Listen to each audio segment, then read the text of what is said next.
Hello, everyone, and welcome to the Jeffrey Epstein Show. I'm your host, Bobbycapucci, and this is a morning update. What's going on, everybody? So I've been noticing a pretty disturbing trend the last couple of days, and I'm not okay with it. I'm not comfortable with it, and I think that anybody who is interested in justice in the Jeffrey Epstein case should be terrified about what we're seeing.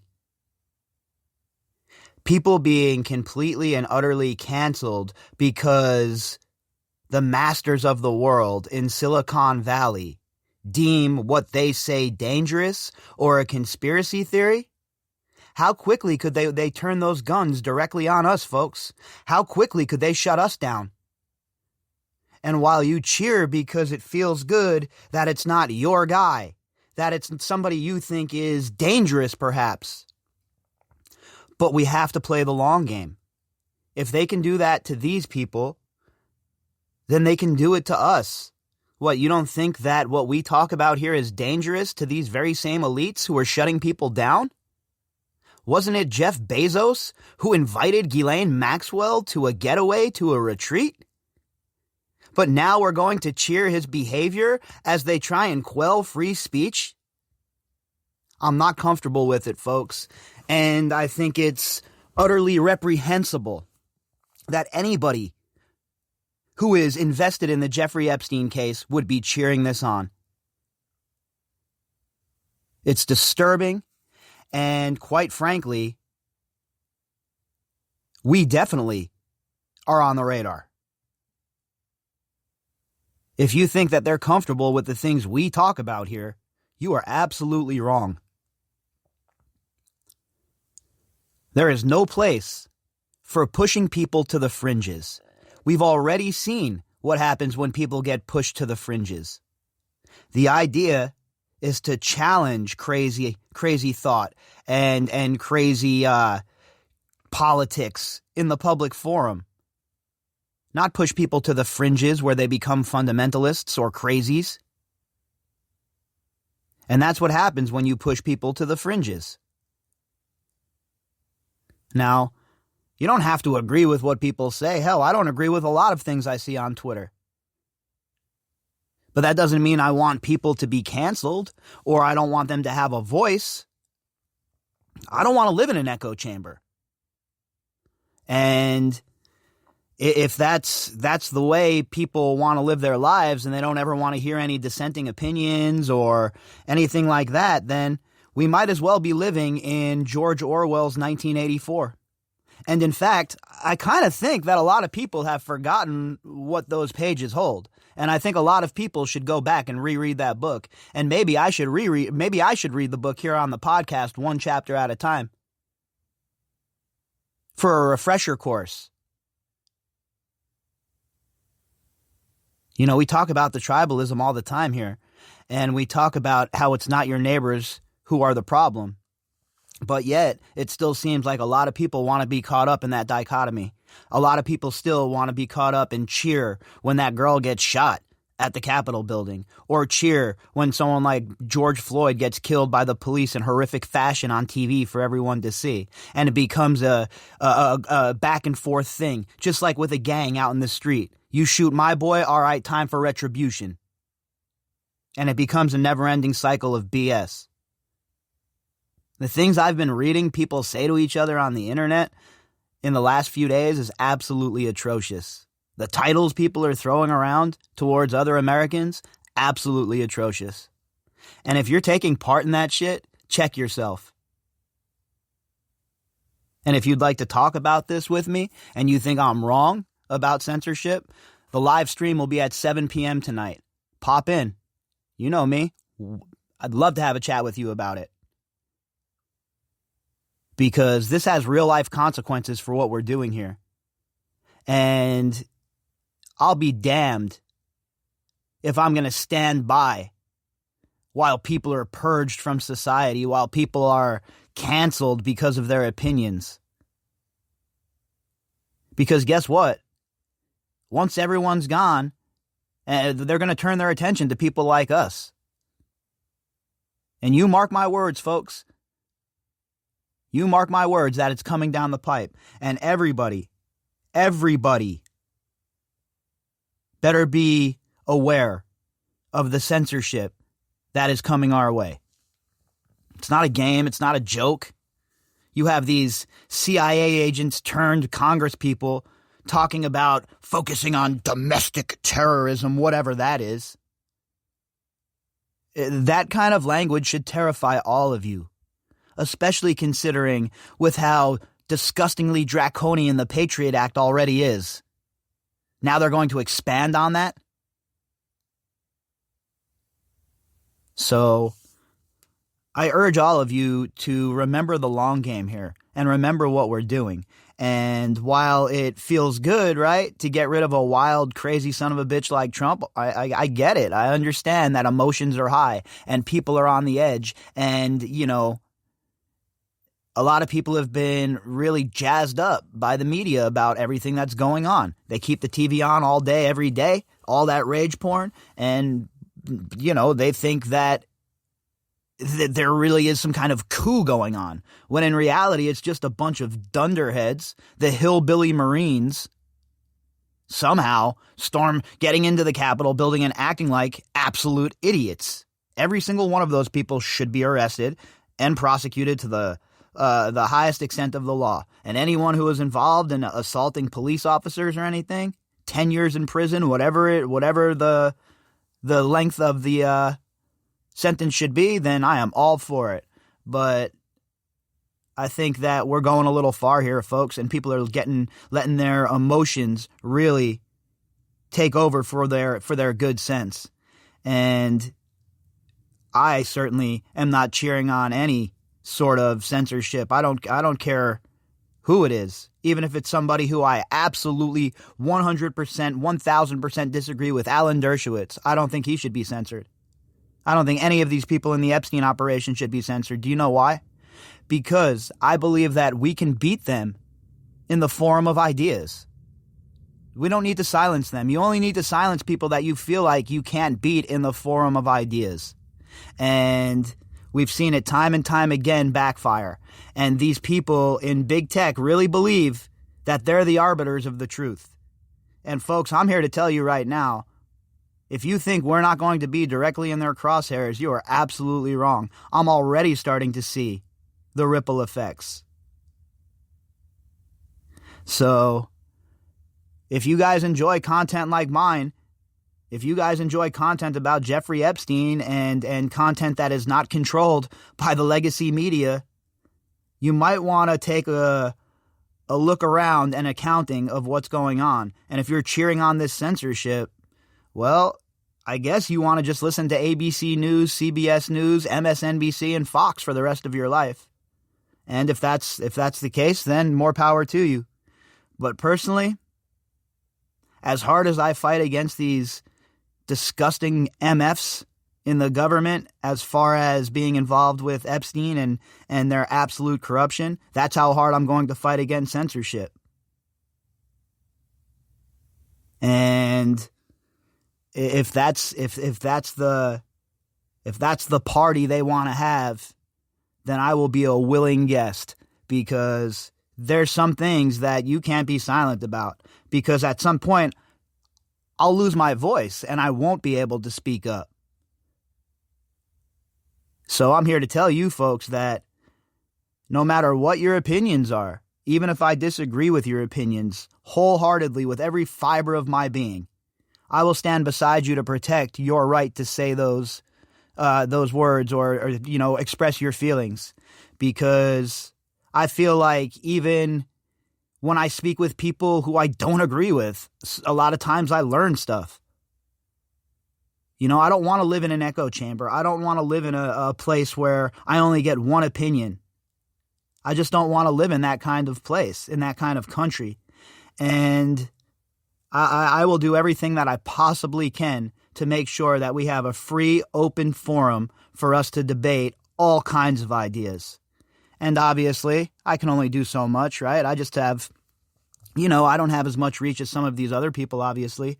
But what I would hope is that after all the time we have spent here together, that you folks would know that I wouldn't go on this 10-minute rant to start this show if I didn't find this shit to be important. And I certainly wouldn't be trying to talk to you folks about this if I didn't think it was going to affect us all in the long run, especially those of us who are willing to take on sensitive topics such as Jeffrey Epstein. How easy can they portray us as crazies? How easily can they portray us as domestic terrorists if they want at this point? And we're going to cheer that on? Most certainly not. Not this guy. Not this bearded big mouth from Las Vegas. Not a chance. So, before we even jump into our article today, I'm just going to read an excerpt from 1984. And it hits pretty hard. The party claimed, of course, to have liberated the proles from bondage. Before the revolution, they had been hideously oppressed by the capitalists. They had been starved and flogged. Women had been forced to work in the coal mines. Women still did work in the coal mines, as a matter of fact. Children had been sold into the factories at the age of 6. But simultaneously, true to the principles of doublethink, the party taught that the proles were natural inferiors who must be kept in subjection, like animals, by the application of a few simple rules. In reality, very little was known about the proles. It was not necessary to know much. So long as they continued to work and breed, their other activities were without importance. Heavy physical work, the care of home and children, petty quarrels with neighbors, films, football, beer, and above all gambling, filled up the horizon of their minds. To keep them in control was not difficult. A few agents of the thought police moved always among them, spreading false rumors and marking down and eliminating the few individuals who were judged capable of becoming dangerous. But no attempt was made to indoctrinate them with the ideology of the party. It was not desirable that the proles should have strong political feelings. All that was required of them was a primitive patriotism, which could be appealed to whenever it was necessary to make them accept longer working hours or shorter rations. And even when they became discontented, as they sometimes did, their discontent led nowhere, because being without general ideas, they could only focus on petty specific grievances. The larger evils invariably escaped their notice. Day and night, the telescreens bruised your ears with statistics, proving that people today had more food, more clothes, better houses, better recreations, that they lived longer, worked shorter hours, were bigger, healthier, stronger, happier, more intelligent, better educated than the people of 50 years ago. Not a word of it could ever be proved or disproved. The party claimed, for example, that today 40% of adult proles were literate. Before the revolution, it said, the number had only been 15%. The party claimed that the infant mortality rate was now only 160 per thousand, whereas before the revolution, it had been 300. And so it went on. It was like a single question with two unknowns. It might very well be that literally every word in the history books, even the things that one accepted without question, was pure fantasy. For all he knew, there might never have been any such law as the jus prima noctis, or any such creature as a capitalist, or any such garment as a top hat. Folks, I hope you understand why I just read that excerpt from 1984, and I hope you understand the slippery slope that we find ourselves on. So, please understand that this censorship does not just affect your quote-unquote enemies. It affects all people who are interested in the truth, and all people who come close to the things that the legacy media and their handlers don't want to be known.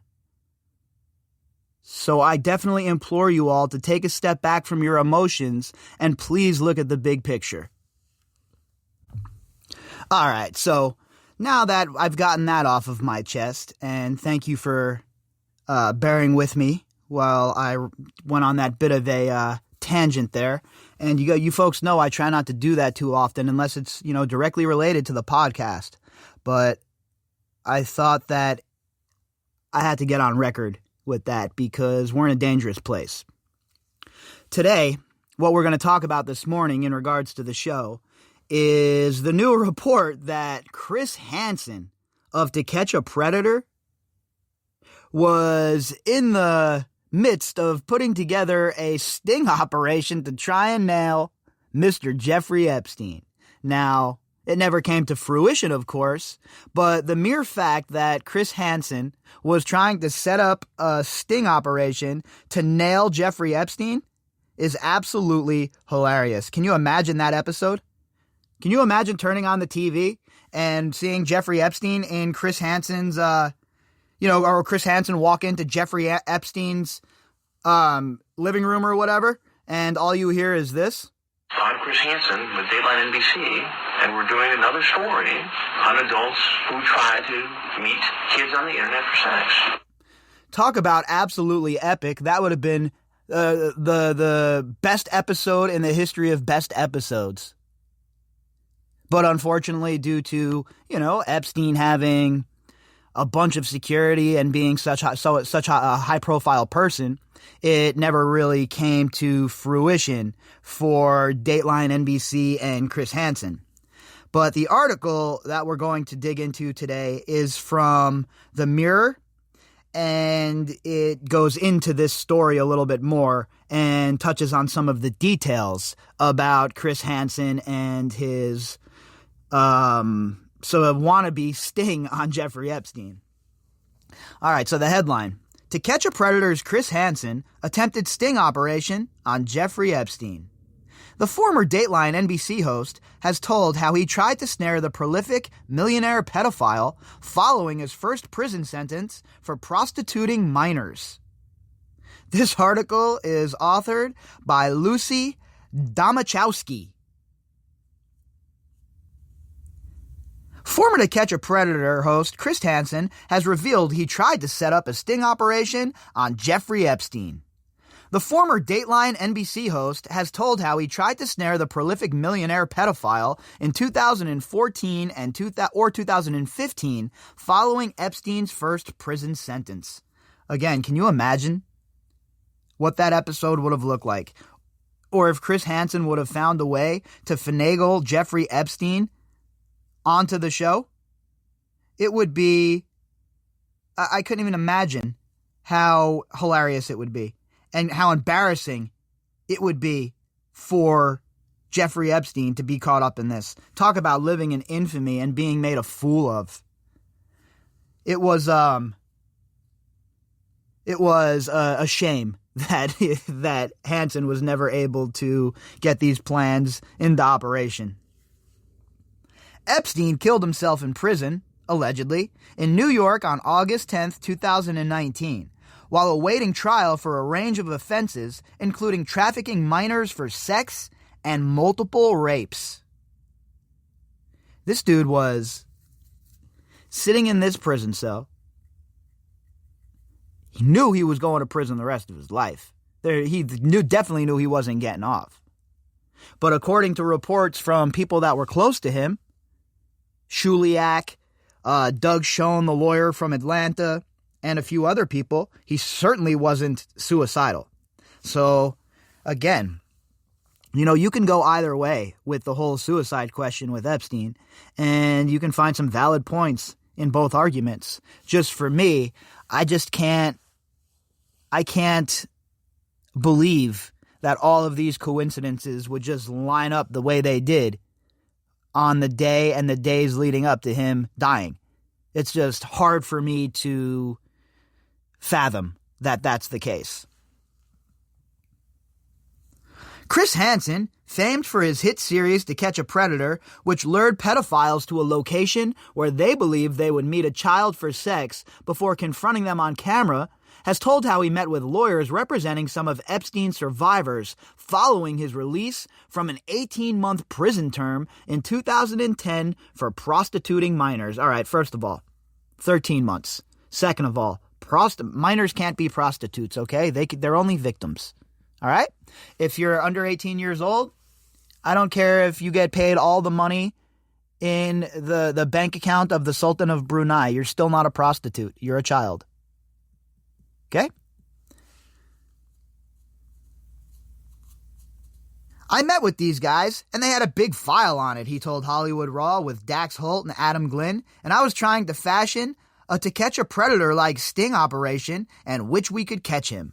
Now, we know that really wasn't Epstein's MO, right? He wasn't going to anyone's house or anything like that. He had layers between him and the actual procurement of the girl. And then that would always give him plausible deniability as well, and extra layers of protection. Thus why I always talk about RICO, because it was created for situations such as that. But I don't think that they would have ever been able to lure Jeffrey Epstein to somebody else's house, to somebody else's apartment, or anything like that. It would have had to been a situation where they did a sting with maybe hidden cameras or something that the girl was wearing at Epstein's house. That would have been the only way I could ever see something like this actually working. Because for all of Epstein's faults, we know that he was pretty crafty when it came to this kind of thing. He knew what he was about, and I'm sure that he was very careful in situations with, obviously, people he didn't know or people who haven't been vetted by the Core 4 or one of the other lieutenants.